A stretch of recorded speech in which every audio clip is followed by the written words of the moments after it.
Si Joe, isang matalinong bata na may malaking pangarap. Gusto niyang makatapos ng pag-aaral. Alam niyang ang edukasyon ang susi para sa magandang buhay. Tuwang-tuwa si Joe sa pag-aaral.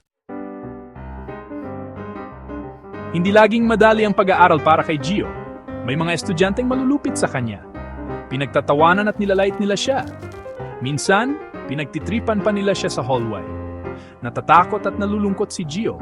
Hindi niya maintindihan kung bakit ang sasama ng ugali nila. Sinubukan niyang iwasan sila, pero patuloy pa rin ang pambubuli. Nahihirapan siyang mag-aral dahil nasasaktan at nahihiya siya. Ang tawanan at bulungan ay parang buntot na sumusunod kay Gio, kaya ang dating masayang paaralan ay parang nakatakot na lugar. Alam ni Gio na mayroon siyang dapat gawin. Pwede niyang hayaan na manalo ang mga bully o pwede siyang lumaban. Pero hindi niya hayaang masira ang kanyang loob. Naalala niya ang kanyang pangarap at humanap ng lakas sa kanyang sarili. Nagsumbong si Gio sa kanyang mga guro. Nakinig sila at tinulungan siya.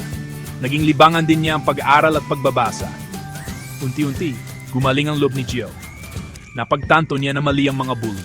Lalong nagliwanag ang simangat ni Gio dahil sa tibay ng loob at suporta ng mga taong naniniwala sa kanya. Lumipas ang mga taon at hinarap ni Gio ang bawat araw ng may tapang at determinasyon. Sa wakas, dumating ang araw ng pagtatapos. Nakatayo si Gio ng mayabang at may ngiti sa kanyang labi. Nagtagumpay siya. Tumingin siya sa mga tao at nakita niya ang kanyang mga guro, kaibigan at pamilya na pawang nag-cheer sa kanya. Ito ay sandali ng purong saya at tagumpay.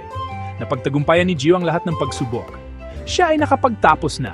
Ang kanyang karanasan ay nagturo sa kanya ng kahalagahan ng pagtitiis at nagpapaalala sa lahat na ang kabaitan at determinasyon ay kayang talunin kahit ang pinakamahirap na hamon.